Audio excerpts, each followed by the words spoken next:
दोस्तों stock exchange पे सैकड़ों कंपनीज लिस्टेड हैं। हम हर एक कंपनी को इंडिविजुअली ट्रैक नहीं कर सकते, तो स्टॉक मार्केट को ट्रैक करने के लिए इंडेक्स क्रिएट किया गया है।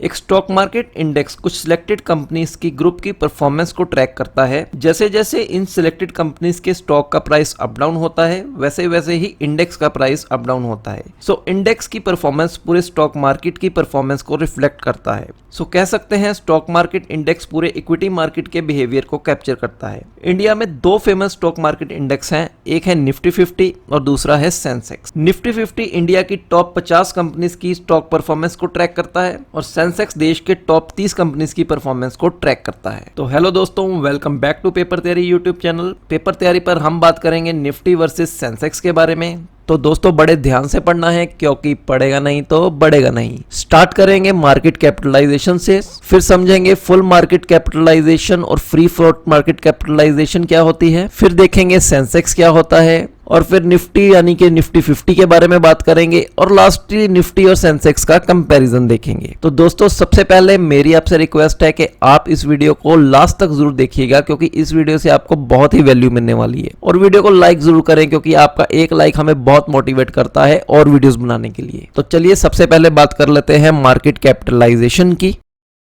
दोस्तों मार्केट कैपिटलाइजेशन, जिसे हम मार्केट कैप भी बोलते हैं, ये कंपनी के साइज के बारे में बताता है। ये कंपनी के टोटल शेयर्स की मार्केट वैल्यू बताता है। मार्केट कैप कैलकुलेट करने का फार्मूला होता है करंट मार्केट प्राइस पर share multiplied by total number of outstanding shares. मतलब अगर आपको किसी कंपनी के मार्केट कैपिटलाइजेशन निकालनी है तो उस कंपनी के शेयर का मार्केट प्राइस ले लीजिए और उसे total number of outstanding shares के साथ मल्टीप्लाई कर दीजिए, तो ये आपका आ जाएगा मार्केट कैपिटलाइजेशन। और यहाँ आउटस्टैंडिंग शेयर्स का मतलब है वो शेयर जो कंपनी के शेयर होल्डर्स के पास है। तो चलिए एक एग्जाम्पल से देख लेते हैं। मान लीजिए जोमेटो के शेयर का मार्केट प्राइस आज है 100 रुपए और जोमेटो के शेयर होल्डर्स के पास टोटल 1000 शेयर्स है, मतलब आउटस्टैंडिंग शेयर्स हैं 1000। तो जोमेटो की मार्केट कैपिटल हुई 100 रुपए multiplied by 1000, that is 1 lakh rupees. So Zomato की मार्केट कैपिटलाइजेशन हुई 1 लाख रुपए। तो दोस्तों आपको मार्केट कैपिटलाइजेशन समझ आ गया। अब हम बात करेंगे फुल मार्केट कैपिटलाइजेशन और फ्री फ्लोट मार्केट कैपिटलाइजेशन। दोस्तों एक पब्लिकली ट्रेडेड कंपनी के ट्रेडेबल शेयर्स की टोटल मार्केट वैल्यू को कहते हैं फुल मार्केट कैपिटलाइजेशन।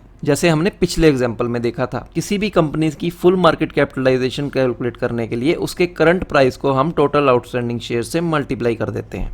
जैसे हमने पिछले एग्जांपल में देखा था कि अगर आज जोमेटो कंपनी के एक शेयर का प्राइस 100 रुपए है और टोटल 1000 आउटस्टैंडिंग शेयर हैं कंपनी के, तो जोमेटो की फुल मार्केट कैपिटल हुई 100 रुपए multiplied by 1000 is equal to 1 lakh rupees. तो ये हुई फुल मार्केट कैपिटलाइजेशन। अब बात करते हैं फ्री फ्लोट मार्केट कैपिटलाइजेशन की। देखिए एक कंपनी के कुछ शेयर्स उसके प्रमोटर यानी कि मालिक के पास भी होते हैं। सो कंपनी के टोटल शेयर्स में से प्रमोटर्स के शेयर्स को माइनस करके जो बाकी शेयर्स बचते हैं, उन बचे हुए शेयर्स से जो कंपनी की वैल्यू निकलती है उसे हम बोलते हैं फ्री फ्लोट मार्केट कैपिटलाइजेशन। जैसे मान लीजिए जोमेटो के टोटल आउटस्टैंडिंग शेयर हैं 1000। इन 1000 में से 400 शेयर हैं जोमेटो के प्रमोटर दीपेंद्र गोयल के पास, तो बाकी शेयर रह गए 600। और हर एक शेयर की 100 रुपए की मार्केट प्राइस के हिसाब से फ्री फ्लोट मार्केट कैपिटलाइजेशन हुई 600 into 100 is equal to 60,000 rupees. इसको फ्री फ्लोट इसलिए बोला जाता है क्योंकि ये वो शेयर्स होते हैं जो कि पब्लिक के पास होते हैं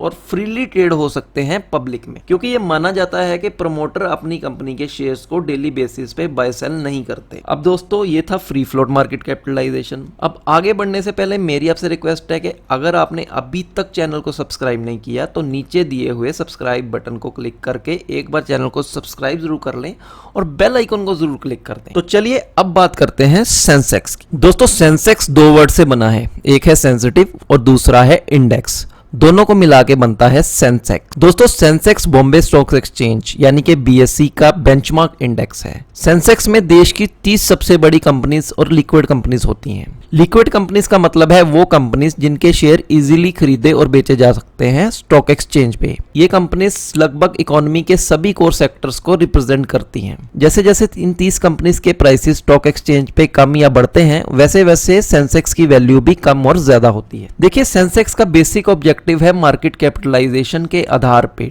इंडिया की टॉप 30 कंपनीज की परफॉर्मेंस को मेजर करना। सेंसेक्स इंडियन स्टॉक मार्केट का फर्स्ट इंडेक्स था और इसलिए ये इंडिया का सबसे पुराना इंडेक्स है। सेंसेक्स को 1986 में कंपाइल किया गया था और इसका बेस ईयर रखा गया था 1979 और बेस वैल्यू रखी गई थी 100। इसे 1 जनवरी 1986 को लॉन्च किया गया था। सेंसेक्स को initially full market capitalization method से कैलकुलेट किया गया था, लेकिन 1 सितंबर 2003 में इसके कैलकुलेशन को फ्री फ्लोट मार्केट कैपिटलाइजेशन पे शिफ्ट कर दिया गया। सेंसेक्स को फ्री फ्लोट मेथड पे इसलिए कैलकुलेट किया जाता है क्योंकि ये माना जाता है कि जो शेयर्स प्रमोटर के पास हैं वो लॉक्ड हैं और डे टू डे ट्रेडिंग के लिए अवेलेबल नहीं है। तो दोस्तों ये आपको समझ आ गया होगा कि सेंसेक्स क्या होता है। अब हम आगे बढ़ते हैं और देखते हैं कि निफ्टी क्या चीज है। दोस्तों निफ्टी, जिसे निफ्टी 50 भी कहा जाता है, ये एक वेल डाइवर्सिफाइड 50 कंपनीज का इंडेक्स है जो कि स्टॉक मार्केट की कंडीशन को दर्शाता है। ये नेशनल स्टॉक एक्सचेंज पे लिस्टेड 50 सबसे बड़ी भारत की कंपनीज के शेयर्स की वेटेड एवरेज प्राइस दर्शाता है। मतलब जैसे जैसे ये टॉप की 50 कंपनीज के प्राइस स्टॉक एक्सचेंज पे बढ़ते और कम होते हैं, वैसे वैसे निफ्टी की वैल्यू भी कम और ज्यादा होती है। निफ्टी का प्राइस देखते हैं, वो एक्चुअल में निफ्टी का प्राइस नहीं होता, वो होता है कि इनकी अंडरलाइंग जो 50 कंपनीज हैं उनकी वैल्यू कितनी कम ज्यादा हो रही है। दोस्तों निफ्टी 50 की भी calculation free float market capitalization method से होती है। निफ्टी को 2 अप्रैल 1996 को लॉन्च किया गया था। इसका बेस ईयर रखा गया था 1995 और बेस वैल्यू रखी गई थी 1000। निफ्टी एनएससी का बेंचमार्क इंडेक्स है और इसे एनएससी द्वारा मैनेज किया जाता है। तो दोस्तों हमने समझ लिया कि निफ्टी क्या होता है। अब निफ्टी और सेंसेक्स का कंपैरिजन देख लेते हैं। तो दोस्तों निफ्टी बना है इंडिया की टॉप की 50 कंपनी से और सेंसेक्स बना है इंडिया की टॉप की 30 कंपनी से। निफ्टी एनएससी का बेंचमार्क इंडेक्स है और सेंसेक्स बीएससी का बेंचमार्क इंडेक्स है। निफ्टी का बेस ईयर है 1995 और सेंसेक्स का बेस ईयर है 1979। निफ्टी की बेस वैल्यू 1000 रखी गई थी और सेंसेक्स की बेस वैल्यू 100 रखी गई थी। अब आगे बढ़ते हैं और बात कर लेते हैं कि निफ्टी और सेंसेक्स इन्वेस्टर्स की कैसे हेल्प करते हैं। देखिए निफ्टी या सेंसेक्स या फिर कोई भी इंडेक्स स्टॉक मार्केट की कंडीशन का इंडिकेटर होता है। अगर इंडेक्स की वैल्यू ऊपर जा रही है दैट मीन्स कंपनीज की वैल्यू मार्केट में ऊपर जा रही है और लॉन्ग टर्म में कंपनीज की स्टॉक की वैल्यू तभी ऊपर जाती है जब उनके रेवेन्यूज, उनके प्रॉफिट ऊपर जाते हैं और कंपनीज ग्रो करती हैं। सो इंडेक्स ग्रोथ का इंडिकेटर भी होता है। ये इन्वेस्टर्स को ये जानने में मदद करता है कि कंपनीज कितना ग्रो कर रही हैं और उनकी इन्वेस्टमेंट पे कितना रिटर्न मिल रहा है। तो दोस्तों यहाँ खत्म होता है हमारा निफ्टी वर्सेस सेंसेक्स का टॉपिक। हमें उम्मीद है कि आपको हमारी ये वीडियो अच्छी लगी होगी। अगर इस वीडियो से आपको कुछ भी नया सीखने को मिला हो तो वीडियो को लाइक जरूर कर दें और कमेंट करके जरूर बताएं कि आपको हमारी ये वीडियो कैसी लगी और चैनल को सब्सक्राइब जरूर कर लें सो दैट आप हमारी कोई भी नई वीडियो मिस ना करें। तो मिलते हैं आपको अगली वीडियो में, तब तक के लिए बाय बाय, टेक केयर।